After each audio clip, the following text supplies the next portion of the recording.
The fear of the green button. I have a confession to make.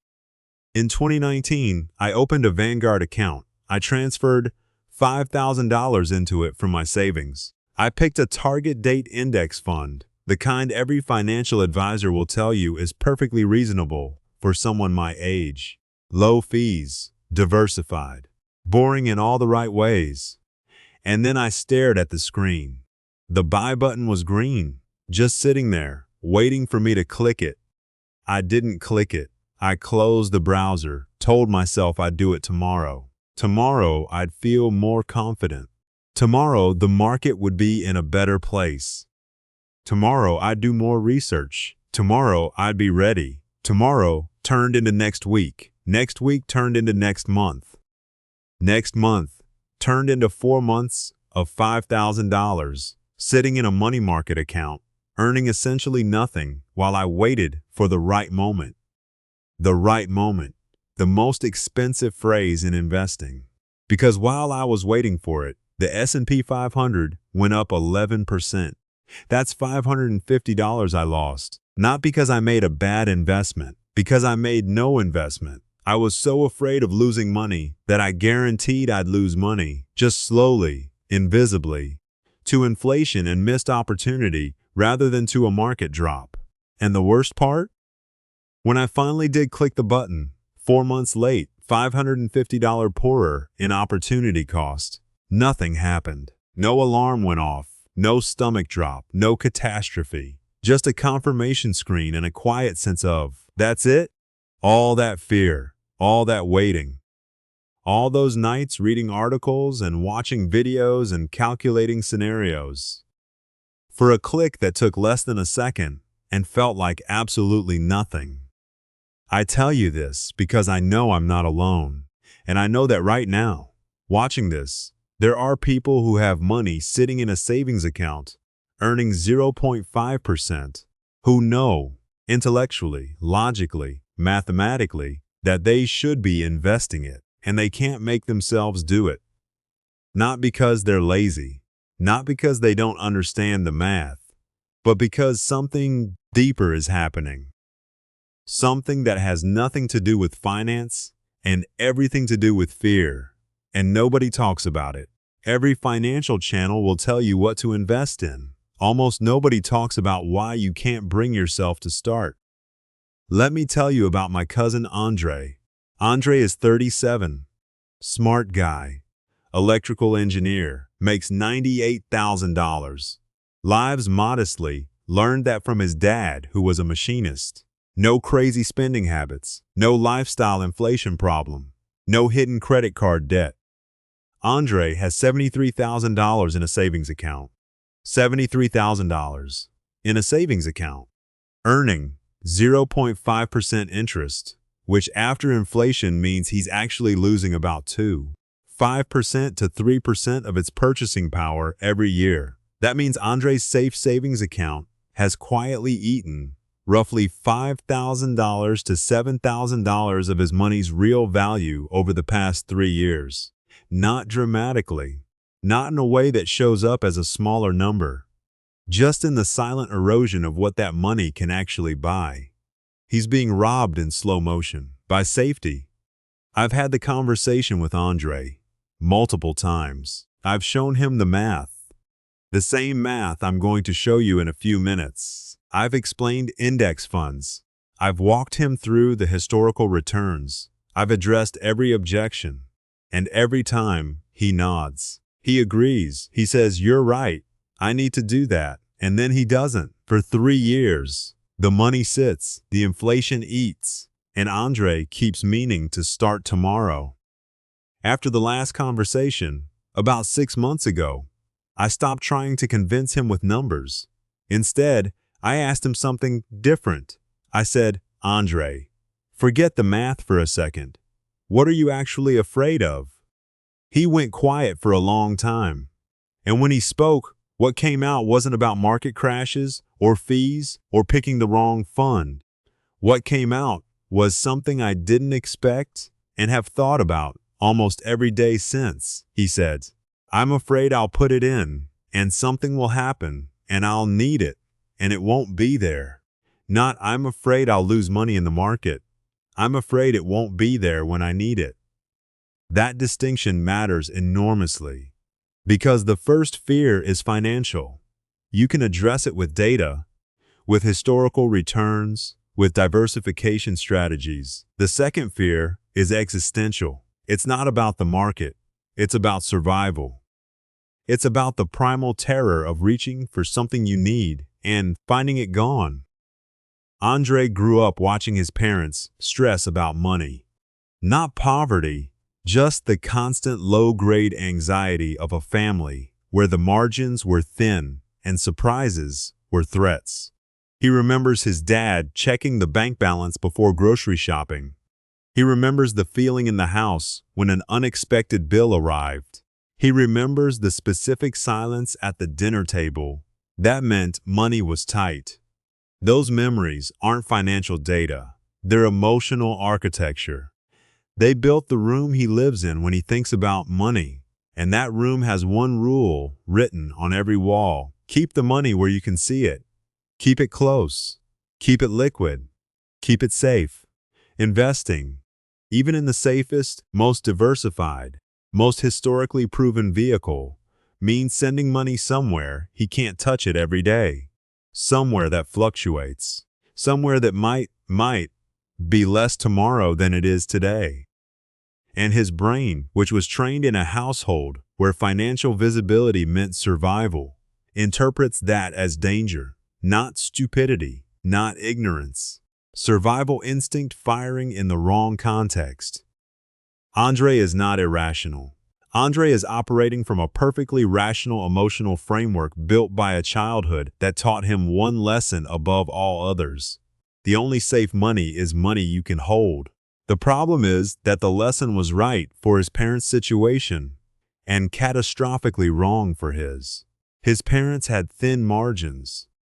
They needed liquidity because the next emergency was always close. Cash in the bank wasn't a waste. It was a survival strategy.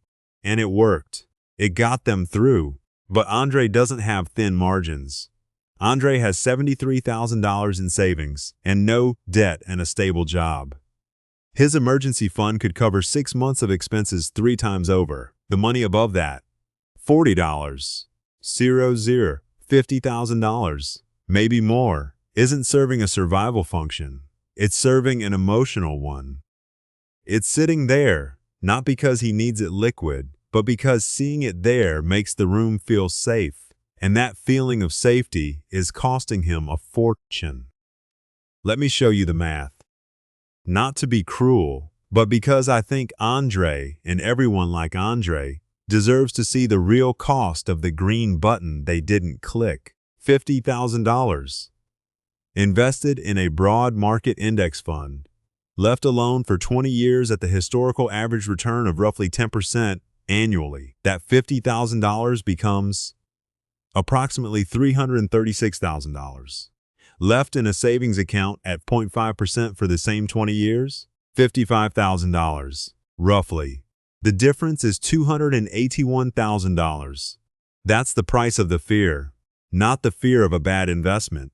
The fear of any investment, the fear of the green button, $281,000 that Andre could have, that Andre, mathematically, historically, almost certainly, would have, if he could get past the click. And I say almost certainly because yes, the market fluctuates. Yes, there are bad years. 2008 was a bad year. 2020 was a terrifying month. But over any 20-year period in the history of the S&P 500, the market has never, not once, delivered a negative return. Every 20-year window in history has been positive. Every single one. Andre isn't avoiding risk. He's choosing a guaranteed loss over a historically certain gain, because the guaranteed loss is invisible and the potential gain requires walking through a door that feels dangerous.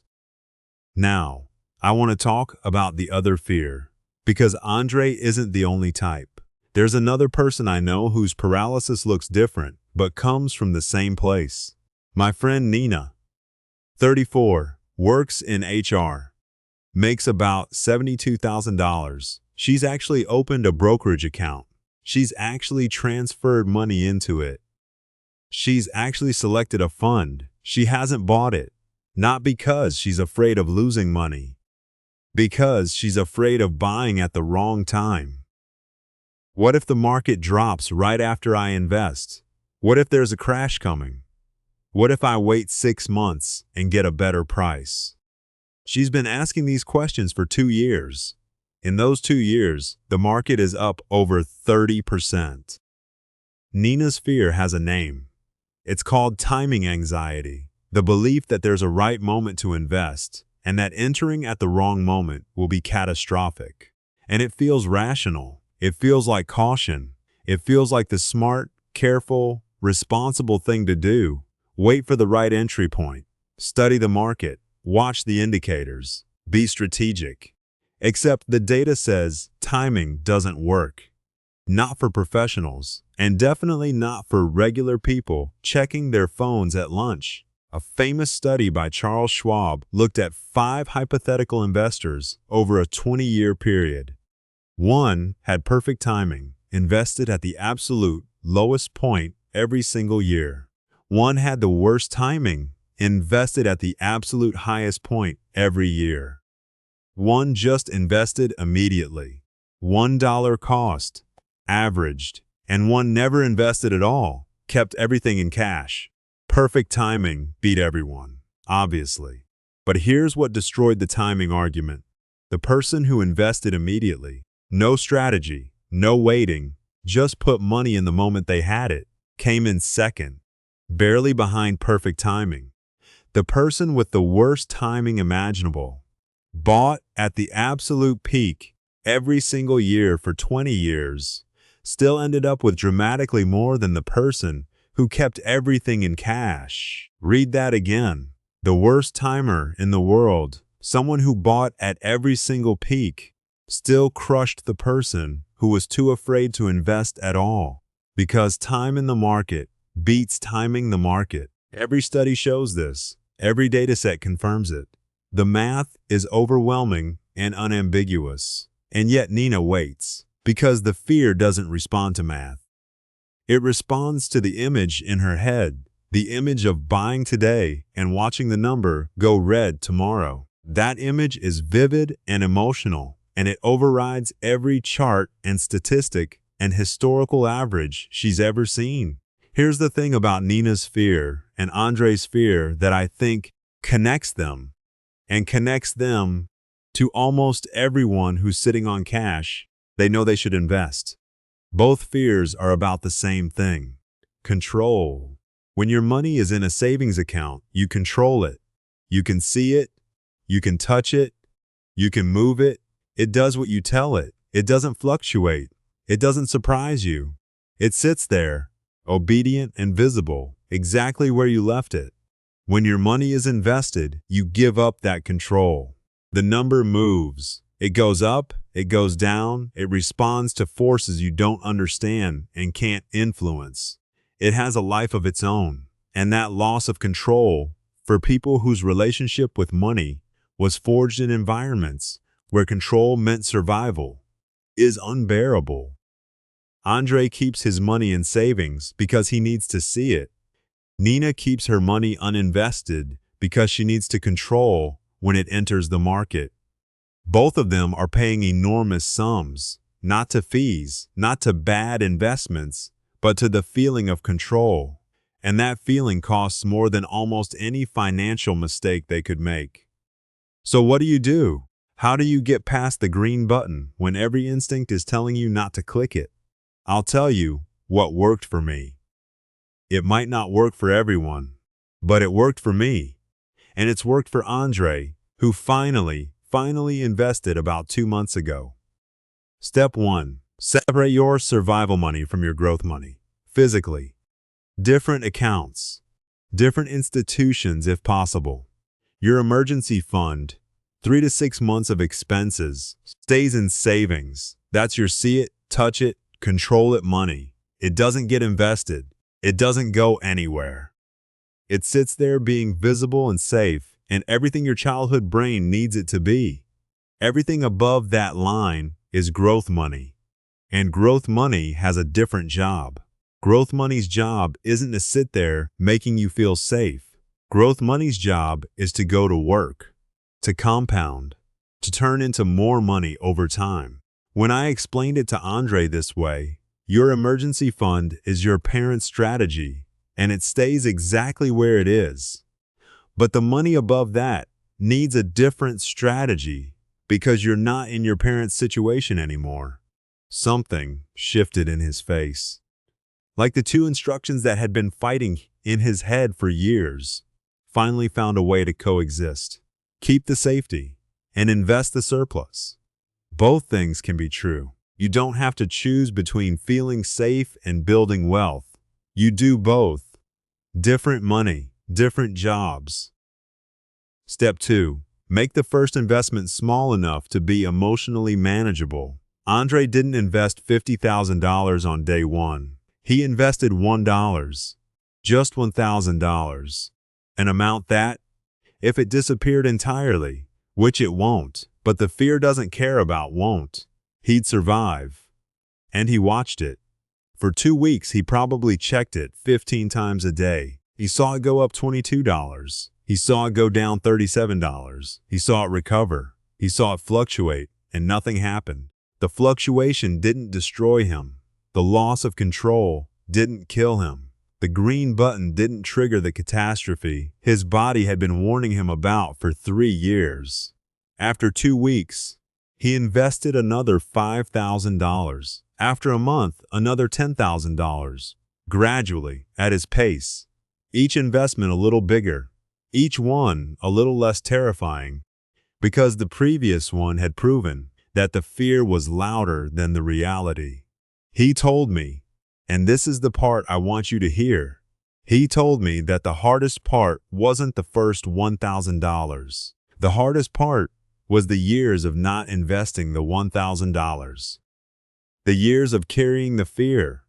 The years of knowing what he should do and not being able to do it and feeling broken because of it. He said, "Marcus, I thought something was wrong with me. I thought I was the only person who couldn't bring themselves to invest. Everyone online makes it sound so easy. Just put it in index funds." And I knew that.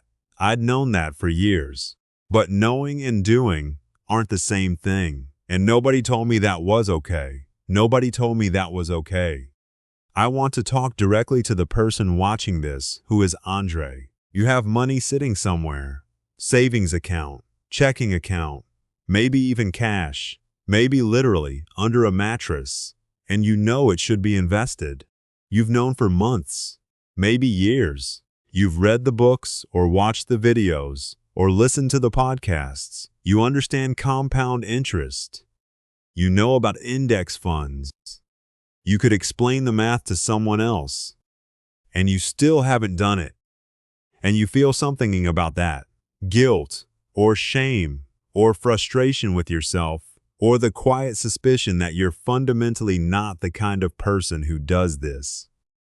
You're not broken. You're not financially illiterate. You're not the only one.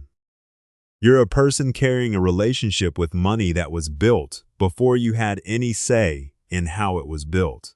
And that relationship has rules, old rules, survival rules, your parents' rules, that are running silently in the background every time you open that brokerage account and stare at the green button.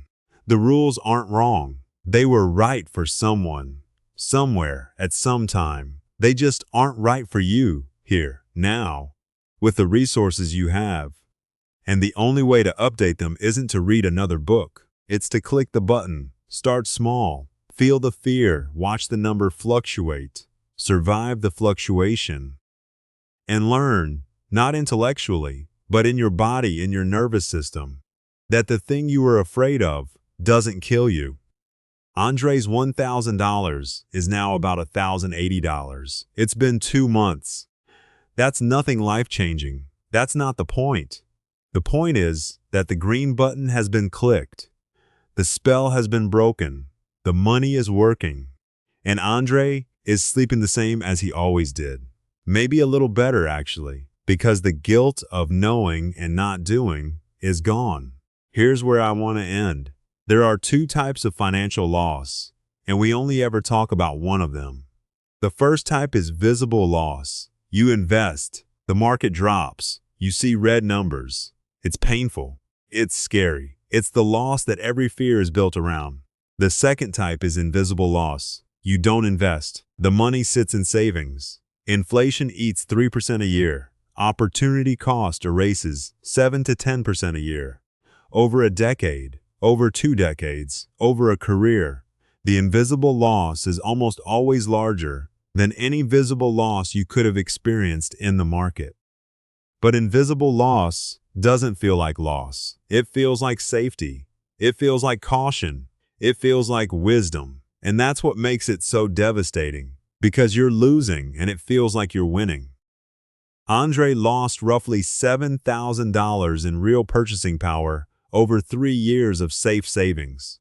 If he'd invested 3 years ago, even at the worst possible time, even if the market had dropped the day after, he'd still be ahead of where he is now. The fear cost more than the thing he was afraid of. It almost always does. The green button is still there, in your brokerage app. On that screen you've opened and closed a dozen times. It's still green. It's still waiting. And the only thing standing between you and the most powerful wealth-building force in history isn't knowledge. It's the click. If this one is sitting in your chest right now, if you're the person with money parked in savings who's been meaning to invest for months or years, send this to yourself. Bookmark it.